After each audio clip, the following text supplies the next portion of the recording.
For Dr. Robert Morse, a half-century-long naturopath, Morse Code, the code of true healing, taught by a miraculous man, a code that naturally connects the dots and the dashes, that sends the right messages and living essences through the body's wires, through its chemistry and ecology, to the boundless sources of its all-restoring alchemy. Hats off to you, Dr. Morse, a beautifully and colorfully true healer. Welcome to the latest Floating Poetry broadcast, and thank you for leaning in. Some of you for the first time, some of you occasionally, and some of you very faithfully. I'm glad you're each and all here for show 150 in my ongoing weekly series, coming to you live from the hale and hardy coast of Rhode Island. This is your poet and poetorialist, Colin Goedeke, a voice for living our days more fully, more alively, and more poetically. In broadcast 149, the ship sailed on. We took an armchair voyage through the waters and wonders about and aboard ships of all kinds, especially back in time, and their passengers and ponderers, crews and precious cargoes, in life and history, film, literary stories, and more. Also the metaphors of sailing along through, to, from different notable life points, places, passages, where we all have stories to tell. This week on Healers and Healings, of many forms, from herbalists to psychotherapists, surgeons to metaphysicians, from weaknesses and imbalances to injuries and griefs, suffering to recovering, around the body, the mind, the emotions, and more. And both our experience of them firsthand and witnessing of them. So, let's explore this theme with thought and feeling through some enlivening cultural commentary, poetry, and inquiry I've sourced for us. The doctor will see us now. And why don't we start with a poem by Susie Kassem, K-A-S-S-E-M, Kassem, The Maxims of Medicine. Before you examine the body of a patient, be patient to learn his story. For once you learn his story, you will also come to know his body. Before you diagnose any sickness, make sure there is no sickness in the mind or heart, for the emotions in a man's moon or sun can point to the sickness in any one of his other parts. Before you treat a man with a condition, know that not all cures can heal all people, for the chemistry that works on one patient may not work for the next, because even medicine has its own conditions. Before asserting a prognosis on any patient, always be objective and never subjective. For telling a man that he will win the treasure of life, but then later discovering that he will lose, will harm him more than by telling him that he may lose, but then he wins. Thank you, Susie Kassem. The Maxims of Medicine. That's from her collection, Rise Up and Salute the Sun. Liesel Müller. Monet refuses the operation. Doctor, you say there are no halos around the streetlights in Paris, and what I see is an aberration caused by old age and affliction. I tell you it has taken me all my life to arrive at the vision of gas lamps as angels, to soften and blur and finally banish the edges you regret I don't see, to learn that the line I called the horizon does not exist, and sky and water, so long apart, are the same state of being. 54 years before I could see Rouen Cathedral is built of parallel shafts of sun, and now you want to restore my youthful errors, fixed notions of top and bottom, the illusion of three-dimensional space, wisteria separate from the bridge it covers. What can I say to convince you the Houses of Parliament dissolve night after night to become the fluid dream of the Thames? I will not return to a universe of objects that don't know each other, as if islands were not the lost children of one great continent. The world is flux, and light becomes what it touches, becomes water, lilies on water, above and below water, becomes lilac and mauve and yellow and white and cerulean lamps, small fists passing sunlight so quickly to one another that it would take long, streaming hair inside my brush to catch it, to paint the speed of light. Our weighted shapes, these verticals, burn to mix with air and change our bone, skin, clothes to gases. Doctor, if only you could see how heaven pulls earth into its arms, and how infinitely the heart expands to claim this world, blue vapor without end. Thank you, Liesl Müller. Beautiful. It's from her collection, Second Language. Monet refuses the operation. It's actually based on a true story, I believe, about Claude Monet. Here's a poem from Shelter Harbor, Rhode Island. All the hands, the surgeons, the ship captains, the cellists, the tailors, the mothers, the mimes, the good hands that heal and steer, serenade and shape, soothe and speak to us. Well, healers do come in many ways, shapes and forms, colors and cultures, now and across time, and modern to ancient history and mythology. Allergists, psychiatrists, andrologists, cardiologists, geneticists, osteopaths, naturopaths, homeopaths, parasitologists, perinatologists, plastic surgeons, eye doctors, sleep doctors, witch doctors, folk healers, veterinarians, acupuncturists, audiologists, nutritionists, Rolfers, chiropractors, medics, dentists, herbalists, massage therapists, hydrotherapists, hypnotherapists, psychotherapists, obstetricians, metaphysicians, shamans. Not to mention one of the most potent healers of all time, our own miraculous selves, our own stupendous bodies, when we help and let them work their wonders, their magic, their self-healing. On the art of medicine, this is the poet W.H. Auden on what makes a great physician from his book, A Certain World. He was around from 1907 to 1973, Auden. Here's a little bit from that book. I can remember my father, who was a physician, quoting to me when I was a young boy an aphorism by Sir William Osler: care more for the individual patient than for the special features of his disease.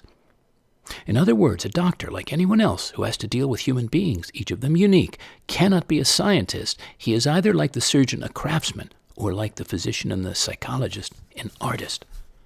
As Novalis wrote, every sickness is a musical problem, every cure a musical solution.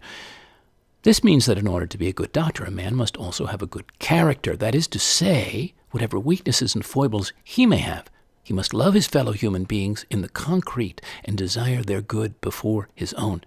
A doctor, like a politician, who loves other men only in the abstract or regards them simply as a source of income, can, however clever, do nothing but harm.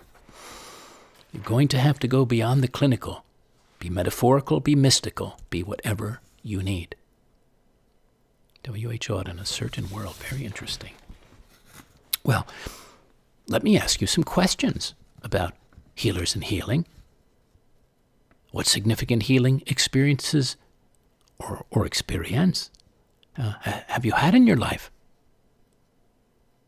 What truly wonderful healers do you know of, first or secondhand, directly yourself or through your family or friends, other circles? What kind of healing have you been drawn to, and why? And what kind would you like to know or learn more about, or explore, or experience? Well, I was also thinking not just about that, but about healing places that are healthy and or healing for us. For me, it's definitely the ocean.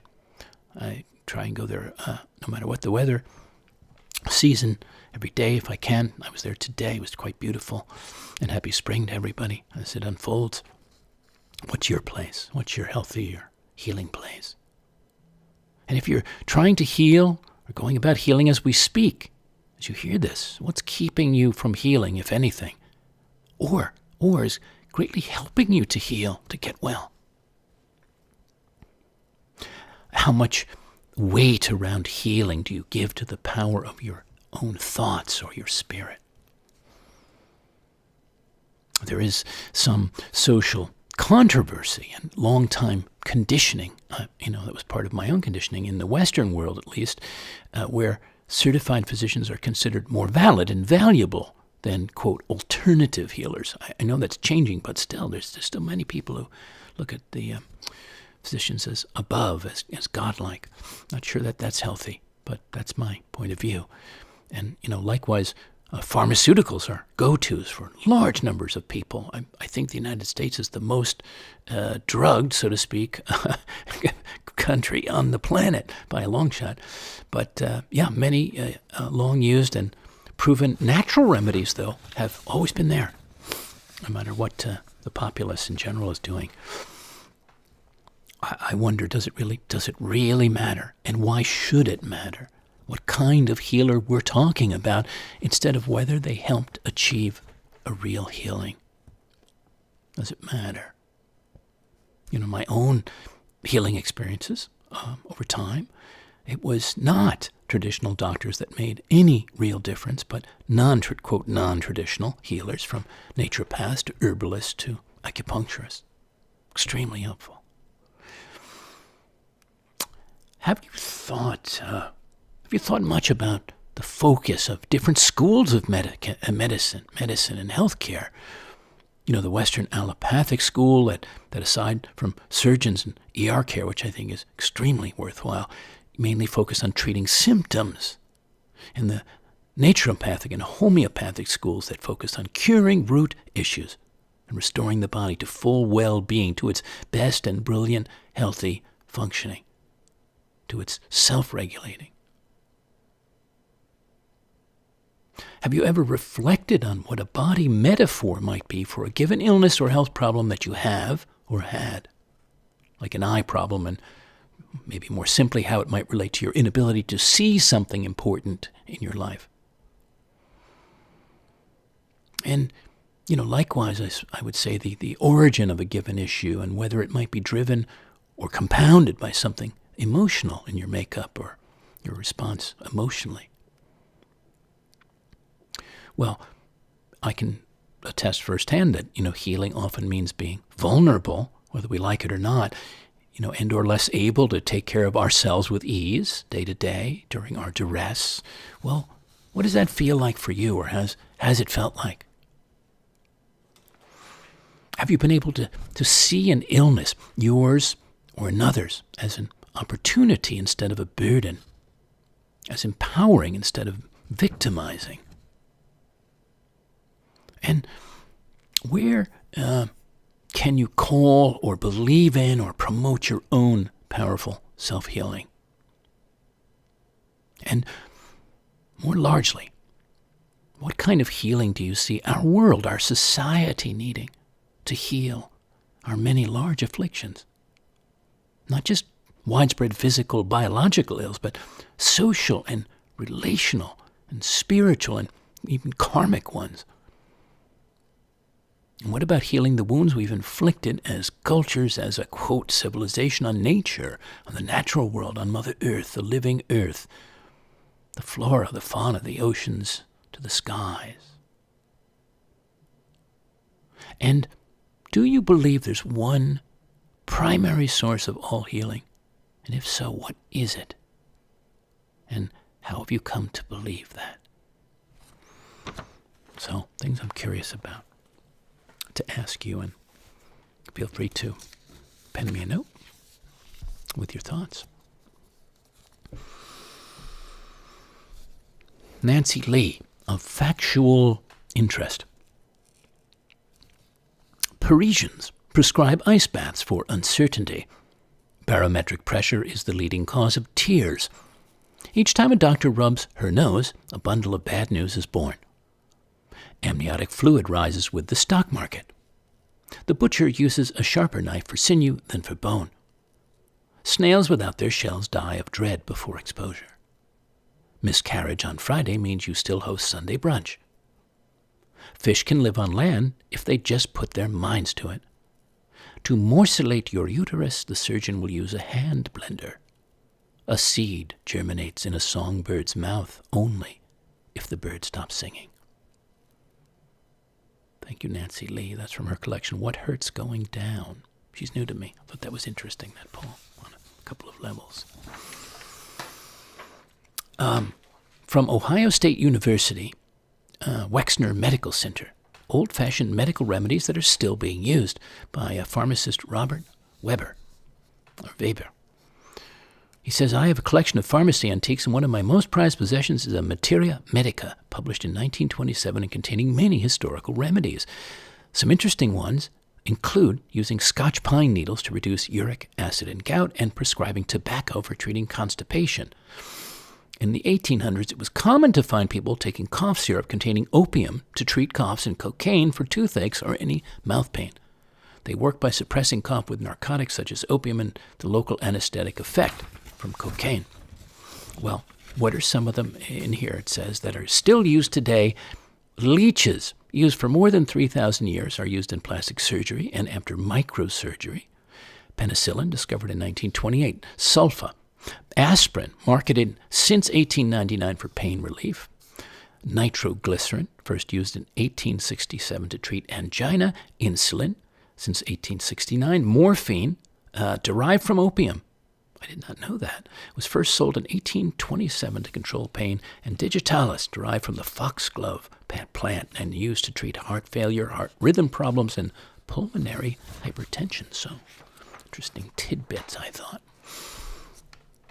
David Wagner has this poem, Their Bodies. It's to the students of anatomy at Indiana University. That gaunt old man came first, his hair as white as your scoured tables. Maybe you'll recollect him by the scars of steel mill burns on the backs of his hands, on the nape of his neck, on his arms and sinewy legs, and her by the enduring innocence of her face, as open to all of you in death as it would have been in life. She would memorize your names and ages, but you can't now, so remember her. They believed in doctors, listened to their advice, and followed it faithfully. You should treat them one last time as they would have treated you. They had been kind to others all their lives and believed in being useful. Remember somewhere their son is trying hard to believe you'll learn as much as possible from them as he did, and will do your best to learn politely and truly. They gave away the gift of those useful bodies against his wish. They had their own ways of doing everything, always. If you're not certain which ones are theirs, be gentle to everybody. Thank you, David Wagner. Their Bodies, from his collection First Light.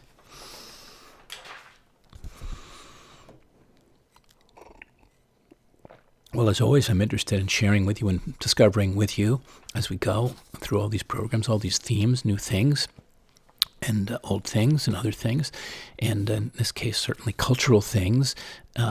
So I was wondering about the Native Americans, and from the Native Voices exhibition, Medicine Ways, Traditional Healers and Healing, the Medicine Wheel, in the Four Directions, sometimes known as the Sacred Hoop, has been used by generations of various Native American tribes for health and healing, embodying the four directions as well as Father Sky, Mother Earth, and Spirit Tree, all of which symbolize dimensions of health and the cycles of life. Movement in the wheel and in Native ceremonies is circular, typically in a clockwise or, quote, sunwise direction, which helps to align with the forces of nature, such as gravity and the rising and setting of the sun. Different tribes interpret the wheel differently. Each of the four directions is typically represented by a distinct color, such as black, red, yellow, and white, which for some stands for the human races. And the directions can also represent stages of life, seasons of the year, aspects of life, elements of nature, animals such as eagle, bear, wolf, buffalo, and ceremonial plants, tobacco, sweetgrass, sage, and cedar. Medicine wheel. I thought we ought to surely include spiritual healing in our musings and commentaries here. This is from spiritualhealinghq.com. Different types of spiritual healers. I'll give you a bit from that.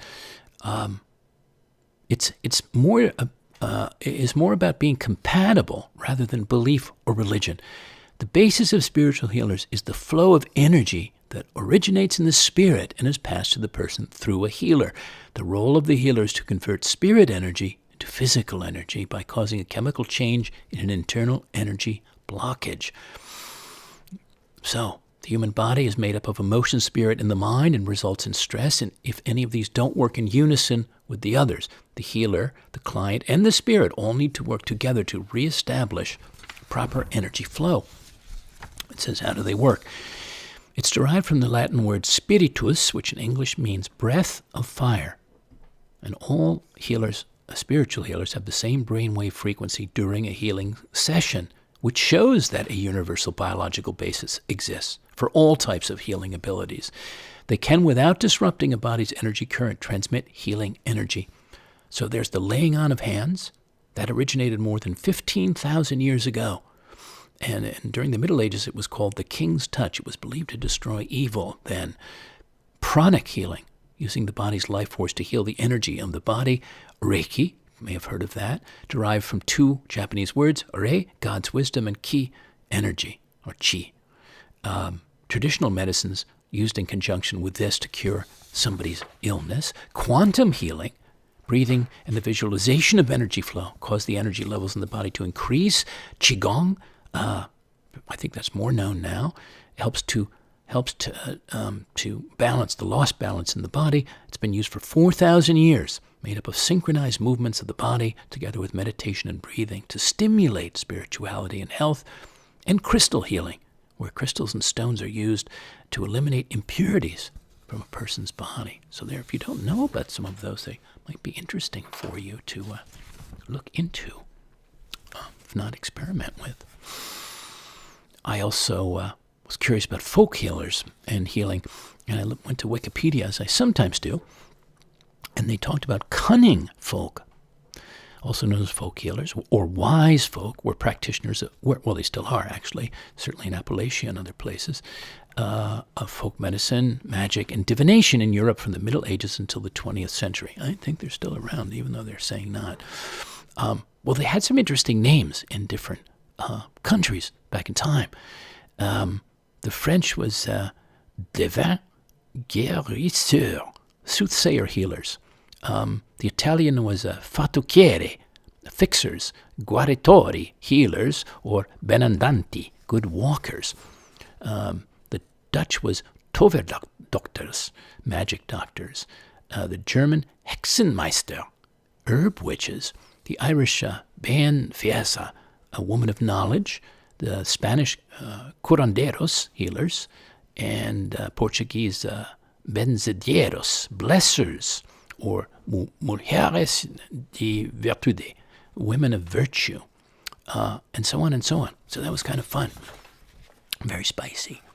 Well, I wanted to share a few poems of mine to some various healers that I know very well and have helped me, in addition to me being their friends and them friends to me, marvelous beings in their own healing right. And this one is I call Pointillist for the master herbalist Hervey Sulit Wu in Long Beach, New York. Traveler, toucher, understander of life's meridians, pointer and painter of life's chi-flowing paths, its deep healing ways, learned with care from wise teachers, infused with seasons of distinctly dotted experience, daily honed with clear intent, true sentience, offering all those in her sphere the gift of her gifts and radiant spirit. And a bow out to her. Hervey Wu, Pointillist. I read this actually the other week for different reasons, bell-ringing reasons, 2 weeks ago, 2 programs back. But here it is again because I think it's so fitting to include.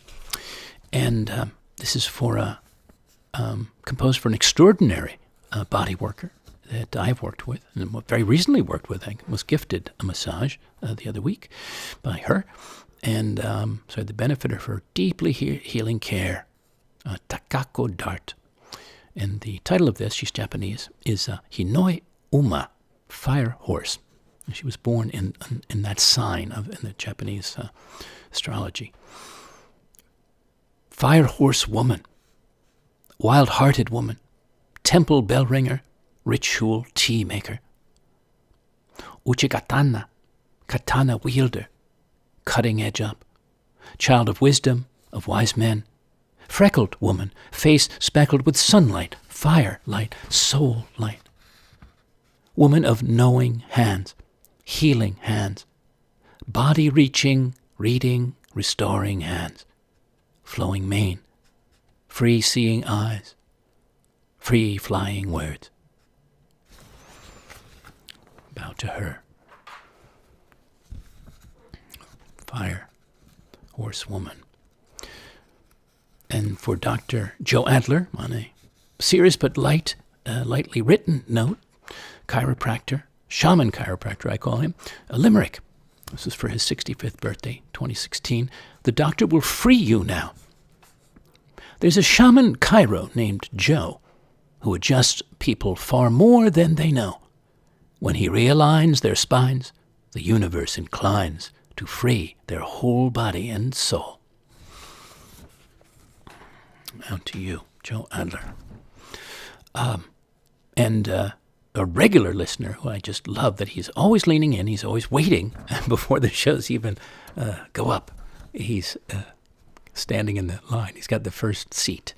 Is Antonio Anthony Giovaniello, master acupuncturist, living down in Nashville right these days. And this is for him. Back in 2016, written in Brooklyn, Cobble Hill. I know such a man.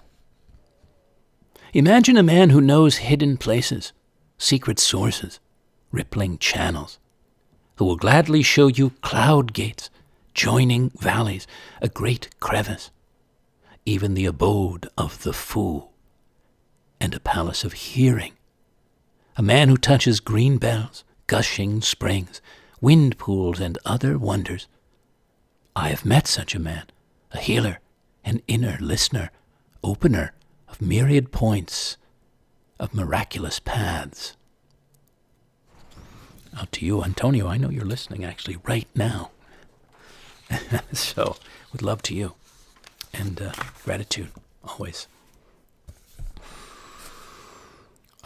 Your brain on grief, your heart on healing. This is from The Grieving Brain, the surprising science of how we learn from love and loss. It's by neuroscientist Mary Frances O'Connor. Grief is a heart-wrenchingly painful problem for the brain to solve, to live in the world with the absence of someone, ingrained in your understanding of the world. For the brain, they are simultaneously gone and also everlasting, and you are walking through two worlds at the same time. After a loved one dies, they are clearly no longer with us in the physical world, with each day, which each day proves to us. On the other hand, they are not gone, because they are with us in our brain and in our mind. The physical makeup of our brain, the structure of our neurons, has been changed by them. In this sense, you could say that a piece of them physically lives on. That piece is the neural connections protected within our skull, and these connections survive in physical form, even after a loved one's death. So they are not entirely, quote, out there, and they are not entirely in here either. You are not one, not two. That's because the love between two people, that unmistakable but usually indescribable property, occurs between two people. Once we have known love, we can bring it into our awareness, we can feel it emerge and emanate from us. This experience reaches beyond the love for the flesh and bones of the person we once knew on this earthly plane. Now loving is an attribute of us, regardless of who we share it with, regardless of what it is given to us in return. This is a transcendent experience, a felt sense of being loving without needing anything in return. In the very best moments together, We learn to love and to be loved because of our bonded experience. That loved one and that loving are a part of us now, to call up and act on as we see fit in the present and the future. Well, you might be interested in reading more about that. And I've said at other times for people who've left my life permanently, especially into the ether, that some of them, because it was so powerful, the connection that we had, they're always in my molecules. So that sort of led me to that writing there. Advice from La Llorona by Deborah Miranda, which she calls this a found poem. Each grief has its unique side. Choose the one that appeals to you. Go gently. Your body needs energy to repair the amputation. Humor phantom pain. Your brain cells are soaked with salt. Connections fail unexpectedly and often. Ask for help. Accept help. Read your grief like the daily newspaper. Headlines may have information you need. Scream. Drop kick the garbage can across the street. Don't feel guilty if you have a good time. Don't act as if you haven't been hit by a Mack truck. Do things a little differently, but don't make a lot of changes. Revel in contradiction. Talk to the person who died. Give her a piece of your mind. Try to touch someone at least once a day. Approach grief with determination. Pretend the finish line doesn't keep receding. Lean into the pain. You can't outrun it. Thank you, Deborah Miranda. Advice from La Llorona. It's one of mine from New York City, November 2011. The heart is a remarkable thing. It can become sick over many things, over loss of faith or fortune, death of a loved one, dreams deferred, disappointments or disbeliefs, seeing suffering. Then somehow, often miraculously, heal, learn to reopen, sing, feel joy again. How about that heart of ours, of each of ours, what it's capable of.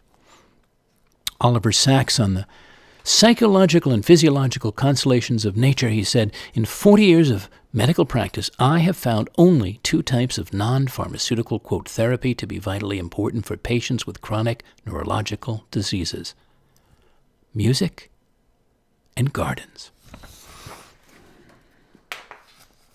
His body of work, by the way, and stories about his life are fascinating. Oliver Sacks, if you've never heard much about him or read any of the things he's written. The Poetry Foundation .org has a selection of pieces of note. I thought I just pulled out 1 or 2 poems of sickness, illness, and recovery. Poems that confront the mystery of ailing health, diseases, treatments, healing, and dying. That starts off, we feel that something isn't right. We make an appointment and visit a doctor. We agree to have tests. We worry. We get the results. We hear the diagnosis. We worry. We go through the treatment. We struggle to find the courage, the strength. We lean on our loved ones. These poems explore the many stages and emotions of illness and some of our toughest times when we and our loved ones are most vulnerable. So I just have 2 for us, of which I think there are probably maybe 10 or so. I'd share more, but I have other lovely things. I have so many wonderful things I want to share, and we'll see if we can get to them all, or most of them. Well, Billy Collins, I have one listener out there who loves Billy Collins' poem, Catherine Barber, who may be listening right now or sometime, and so I always like to see if I can find one now and then for her to include. Well, I did. Sick Room. Every time Canaletto painted Venice, he painted her from a different angle, sometimes from points of view he must have imagined, for there is no place in the city he could have stood to observe such scenes. How ingenious of him to visualize a dome or canal from any point in space. How passionate he was to delineate Venice from perspectives that required him to mount the air and levitate there with his floating brush. But I have been sick in this bed for over 60 hours, and I am not Canaletto, and this airless little room with its broken ceiling fan and its monstrous wallpaper is not Venice. Thank you. Thank you, Billy Collins. Well, have we been places, any of us, where you were in some beautiful, otherwise fabulous place, but you fell ill or were ill and you just couldn't enjoy its wonders?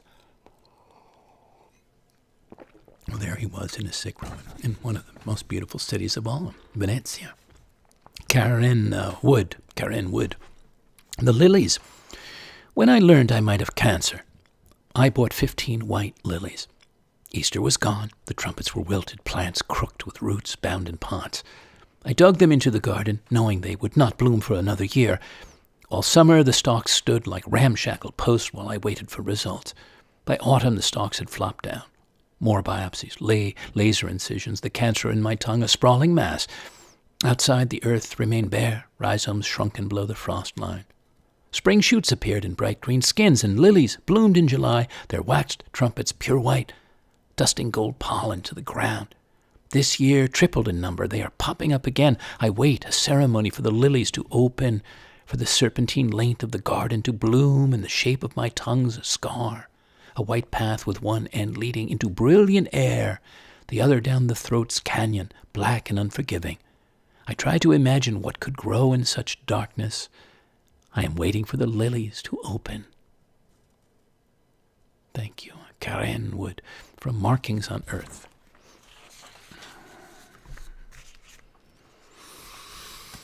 Well, I wanted to look at some different healing elements, I would suppose, and approaches, and so I'll sort of just wing through these a little bit, just because I think it'd be good to.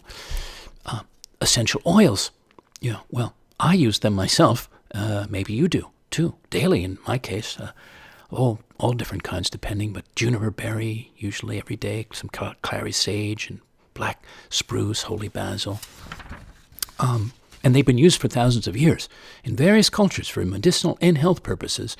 And so they have many different healing effects and supportive effects. And in this article from, where was this from? By Dr. Axe, A-X-E. Yes, Josh Axe. He said, no wonder why, considering the high cost of healthcare bills and the side effects of conventional medications, adding such oils to your personal medicine cabinet and lifestyle can make a world of difference. And so it's because the molecules are so small they penetrate your cells. So it's not aromatherapy. It's not. They have an aroma, but it's not about that. But they penetrate and can even cross the blood-brain barrier. And so they do everything from, or can help, balance hormones, boost immunity, fight infections, support digestion, boost energy levels, improve brain function. Well, how about that? So you might want to look into that if you haven't already. Flower essences, also something I have been using for years and know that they work. They're considered both an herbal medicine and homeopathic remedy. And they come usually in tinctures, and they usually involve the sun, and they usually have a high concentration of material, plant material, but in an essence way. So not actually the actual material, but sort of the sun transmuting them into, in essence, into a vibration, because everything ultimately is vibrational, really, when you think about all of life. And there are also gem essences and environmental essences. Fascinating whole body of things there. There's biofield tuning, using tuning forks, because our body is an electrical system. And so, there are currents running through our bodies, the magnetic field surrounding it. And this is a sound therapy method that works directly with that system to bring it into balance, to bring it into consonance instead of dissonance, where problems happen, right? When there's dissonance in the energy field and the electrical body. And I also work with various tuning forks, and I always use them before each show. There's one for grounding, and I don't know how I would even explain some of it, but it has seriously wonderful effects. So there's all of that. And then regular listeners sent this along to me just yesterday, and I thought it'd make a good splash in our thematic waters. Some of it's very serioso, right, what we're talking about, but also significant because most of us have or know people who have all kinds of issues, and you have to heal from them or have, or didn't make it. But this was from peacefuldumpling.com. Naked in Wild Waters, the incredible benefits of skinny dipping and wild swimming. So she says, I'll just give you a little slice. If you're beyond age 8 or so, you must have been told to wear a swimsuit to jump into waters. Well, there's a whole industry built around bikinis and swimsuits. Most of us are probably not regulars on nudist beaches, but maybe you should give a second thought to leaving your swimwear at home. I've done it, privately. It's wonderful in the ocean. She said, I became an advocate of wild swimming and skinny dipping. While some people like to do it occasionally on their birthdays or on the first day of the year or when it gets dark, I do it whenever and wherever I can.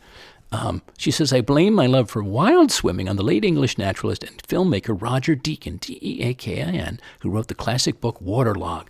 That is an amazing book and story, wonderfully written, absolutely fantastic. He's not alive now.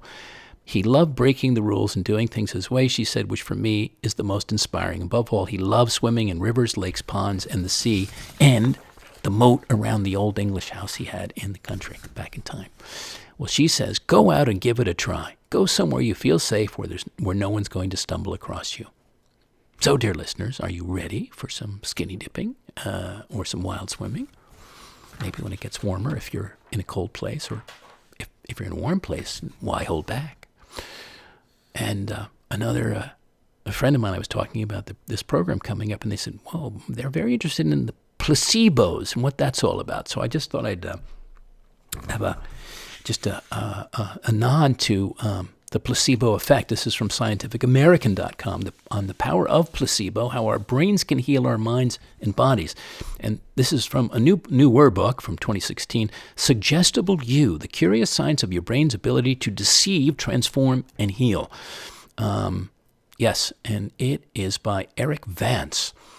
He's a contributor to Scientific American, and he seeks to explain in the book one of our brain's most remarkable powers, its ability to heal both mind and body. Very interesting. The article, of course, and the interview with him. So it's in Scientific American. There you have it.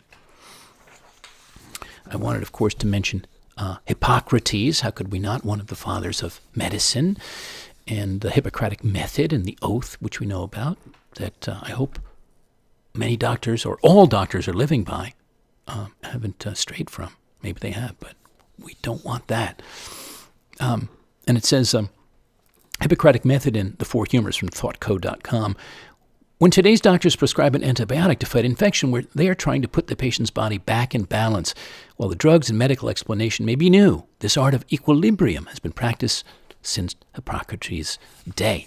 And so the four humors match the four seasons: autumn, black bile; spring, blood; winter, phlegm; summer, yellow bile. They were also associated with universal elements: earth, air, fire, water, the humors. Yes. James Tate, on the subject of doctors. I like to see doctors cough. What kind of human being would grab all your money just when you're down? I'm not saying they enjoy this. Sorry, Mr. Rodriguez. That's it. No hope. You might as well hand over your wallet. Hell no. They'd rather be playing golf and swapping jokes about our feet. Some of them smoke marijuana and are alcoholics, and their moral turpitude is famous. Who gets to see most sex organs in the world? Not poets. With the hours they keep, they need drugs more than anyone. Germ City. There's no hope looking down those fire engine throats. They're bound to get sick themselves sometime, and I happen to be there myself in a high fever, taking my plastic medicine seriously with the doctors who are dying.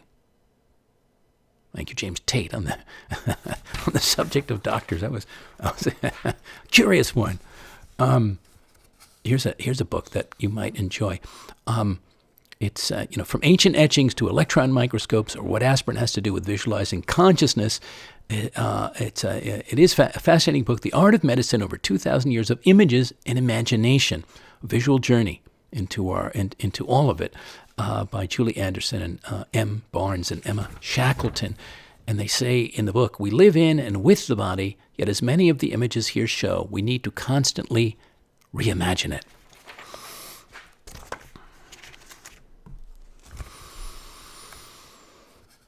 Well, being a witness, I mentioned that earlier on, to others' illnesses, to their suffering, their passing, or their recovery.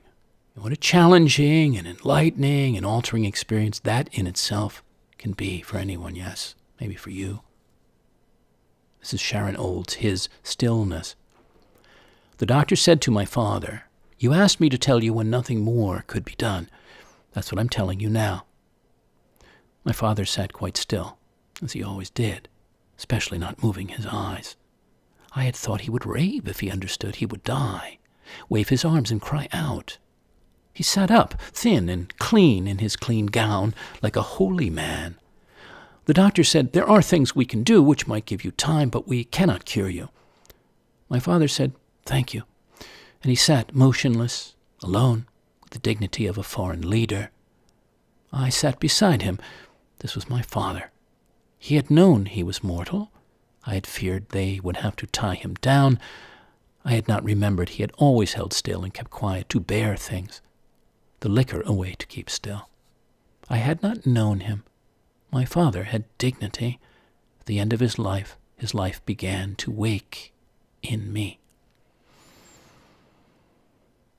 Thank you, Sharon Olds, his stillness, from her collection, Strike Sparks. It's one of mine from 2016. It uses the doctor's waiting room as a metaphor and a leaping off point. The waiting room. You don't mind sitting there if you have an appointment with a doctor or destiny, and awaiting your turn, as long as there's real rhyme and reason to it, without which the waiting becomes wasting, a precious room for living time, freely loving and being time.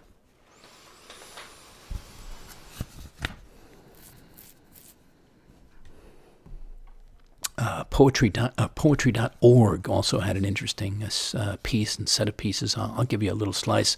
It leads off with a bit from the Love Song of J. Alfred Prufrock by T.S. Eliot.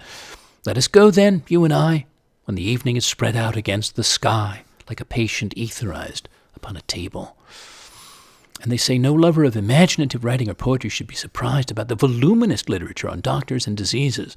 Illness is a universal human experience, almost as certain as death, taxes, and romantic disappointment, and one's response to it is often a mix of normal concern, perplexity, fear, and false bravado, occasionally leavened with philosophical reflection. Some of history's most profound poems are responses to the pain and suffering of others, the foibles and heroics of physicians and caregivers, the nature of illness, and the wisdom of the body. And Keats, the poet, was 22 and nursing his brother Tom when he sent a letter to J.H. Reynolds in which he said, "Until we are sick, we understand not." So there's that. I thought this was one of the most meaningful things amongst everything else I could share with you, which I'd heard about this or read this somewhere back in time, but I'd forgotten about it. It's a surgeon on the crossroads between our bodies and our inner lives, a second-generation surgeon, Atul Gawande. And his book is Being Mortal, Medicine and What Matters in the End. I'd love to share his words. "There's no escaping the tragedy of life, which is that we're all aging from the day we're born. One may even come to understand and accept this fact. My dead and dying patients don't haunt my dreams anymore, but that's not the same as saying one knows how to cope with what cannot be mended. I'm in a profession that has succeeded because of its ability to fix. If your problem is fixable, we know just what to do, but if it's not, the fact that we have had no adequate answers to the question is troubling and has caused callousness, inhumanity, and extraordinary suffering. The experiment of making mortality a medical experience is just decades old. It is young, and the evidence is it is failing. At least two kinds of courage are required in aging and sickness. The first is the courage to confront the reality of mortality, the courage to seek out the truth of what is to be feared and what is to be hoped. Such courage is difficult enough. We have many reasons to shrink from it, but even more daunting is the second kind of courage, the courage to act on the truth we find. The problem is that the wise course is so frequently unclear. One has to decide whether one's fears or one's hopes are what should matter most. And if to be human is to be limited, then the role of caring professions and institutions, from surgeons to nursing homes, ought to be aiding people in their struggle with those limits. Sometimes we can offer a cure, sometimes only a salve, sometimes not even that. But whatever we can offer, Our interventions and the risks and sacrifices they entail are justified only if they serve the larger aims of a person's life. Beautifully said. Beautiful book. Thank you so much, Dr. Gawanda.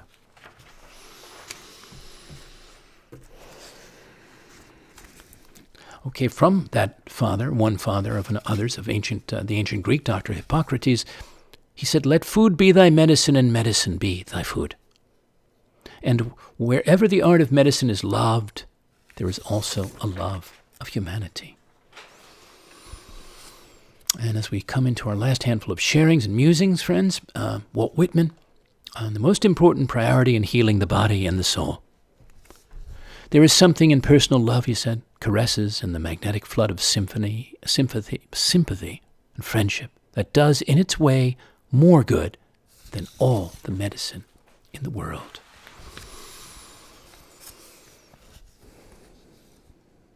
Dolores Stewart, the old medicine song, after a Winnebago story. Once a young man blackened his face, entered the solitude of the far forest, and fasted for 12 days. Not buffalo, nor elk, nor bear came. It was Meona, the earth maker, sent a spirit, a teacher to the young man's dream, and taught him this song. "All wisdom is revealed to me, let the whole world hear," sang the young man. So holy was his song that he lived to be the oldest, with never a sickness. What strong medicine he brought to his people. In those days we lived with peace on the shores of a mighty lake. The men brought endless fish out of its waters. The women grew beans, corn, squash in plenty. We had no need to send restless warriors on raiding parties. Now we are moved a long way off to a dry place where nothing thrives. Our earth-maker's song is thin as the dust rising from our dance. Its words, no longer part of our common talk, speak only to our feet, our fists, our hearts. Its words are like smoke. No one, even among the elders, knows what they mean. The power of the rhythm alone still drums within us. We sing the old words we no longer understand. Thank you, Dolores Stewart. Tuning the Instruments of Love, Living Myth, podcast number 296 by the applied mythologist Michael Meade, who's a marvelous figure and storyteller and mythologist.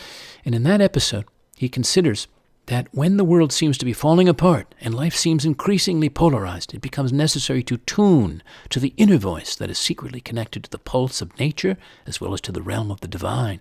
The problem is not that there is no resonant voice inside us, not that there isn't something trying to awaken in each of our souls. Rather, the problem is the issue of tuning in. Yet when inspired by the eternal youth within us and encouraged by the old sage in our heart, we learn how to become instruments for healing, finding love. Then we use our breath and our voices to shape places of genuine communion where we can all come together, even with our uncertainties and fallibilities, which strangely contribute to the resonance of the healing song trying to be found. Thank you, Michael Meade. Thank you. Leaving the Hospital by Anya Silver. As the doors glide shut behind me, the world flares back into being. I exist again, recover myself. Sunlight undimmed by dark panes, the heat on my arms, the earth's breath. The wind tongues me to my feet, like a doe licking clean her newborn fawn. At my back, days measured by vital signs, my mouth opened and arm extended, the nighttime cries of a man withered, child-sized by cancer, and the bells of emptied IVs tolling through hallways. Before me, life, mysterious, ordinary, holding off pain with its muscular wings. As I step to the curb, an orange moth dives into the basket of roses that lately stood on my sick-room table, and the petals yield to its persistent nudge, opening manifold and golden. Lovely. Thank you, Anya Silver. For a dear friend of mine and a very dear, rare kind of doctor, Dr. Daniel Carlin. This was back on his 60th birthday in 2019. Out to him. I'll have to tell him I shared this with the listening world. Is there a doctor in the house? Not only is there a doctor here, at the ready, a physician Hippocrates would have smiled upon, but a good father, a kindred brother, loving partner, wise guider, who brings care and a deeply listening ear, great confidence, clear compassion, to any house he visits, to every place of living and work he inhabits.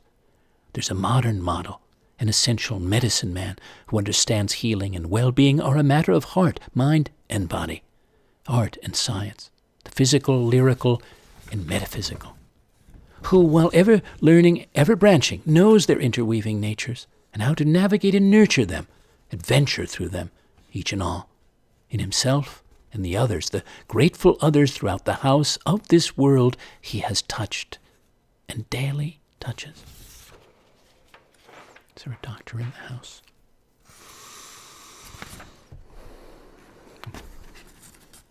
Well, I wanted to read you. Well, maybe we might run over just a moment or two, but I wanted, there's one next to last. I've got two left and then the closing for you. So let me read it. It's quite a marvelous poem, I think. Linda Hogan, When the Body.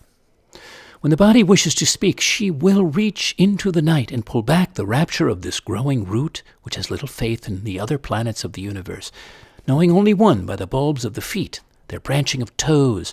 But the feet have walked with the bones of their ancestors over long trails, leaving behind the roots of forests. They walk on the ghosts of all that has gone before them, not just plant, but animal, human, the bones of even the ones who left their horses to drink at the spring running through Earth's mortal body, which has much to tell about what happened that day. When the body wishes to speak from the hands, it tells of how it pulled children back from death and remembered every detail, washing the children's bodies, legs, bellies, the delicate lips of the girl, the vulnerable testicles of the son, the future of my people who brought themselves out of the river in a spring freeze. That is only part of the story of hands that touch the future. This all started so simply, just a body with so much to say, one with the hum of her own life in a quiet room, one of the root growing, finding a way through stone, one not remembering nights with men and guns, nor the ragged clothing and broken bones of my body. I must go back to the hand, the thumb that makes us human. But then don't other creatures use tools and lift what they need? Intelligent all, like the crows here, one making a cast of earth clay for the broken wing of the other, remaining until it healed, then broke the clay and flew away together. I would do that one day, but a human can make no claims better than any other, especially without wings. Only hands that don't know these lessons. Still, think of the willows made into a fence that began to root and leaf, then tore off the wires as they grew. A human body does throw off bonds if she can, if she tries, if it's possible. The body so finely a miracle of its own, created of the elements and anything that lived on earth where everything that was still is. Thank you, Linda Hogan, for that. And last for now,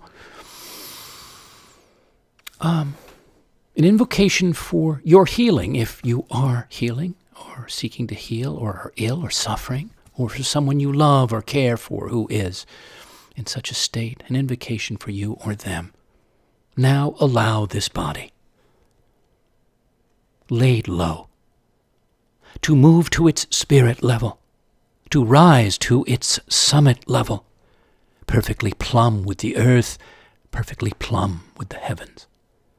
Allow the sacred naturality, physiology of this body to work its eternal wonders and restore itself now to all well-breathing, all well-feeling, all awaiting well-being.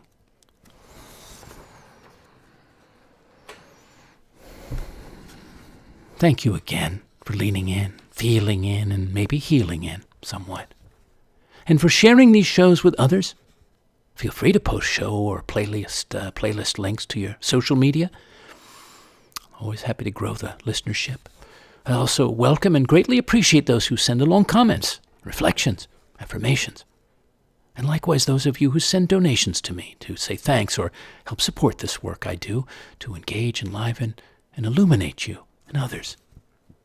If there's any theme you'd like me to devote a broadcast to, send me an email, colin@thepoetorialist.com. And what about your experience of this show on Healers and Healings? I'd like to know. If you are contributing, you can use Venmo to Fivefold, FIVEFOLD @pipeline.com, or by PayPal to the same email, or simply send a check along to P.O. Box 1032, Westerly, Rhode Island, 02891, or you can donate to my site, thepoetorialist.com, and the Donate tab. And yes, Patrons can, as always, sponsor or host me seasonally as a working poet in residence somewhere in the world, country, for an agreed time and agreed place in the U.S., yes, or elsewhere, to create a new flight of poetic art and dedicate it to them. Email me to explore. Meanwhile, you can hear all the broadcasts online, on YouTube, on the Floating Poetry playlist. I hope you'll lean in soon again. Till then, dear listeners, may you find whatever good healers you need for your body, or your mind, or your spirit, or all of them. May you appreciate those who have helped you vitally, or helped someone you love. And for those in the midst of any illness or other crisis, may you come through it with trust and grace. Mend well, and return to your best self soonest. And so too, may there be healing for wounded parts of the earth and its ecosystem, this vital biosphere, and an end to the sufferings challenging the body of our beautiful humanity. Goodbye for now, and good spirits.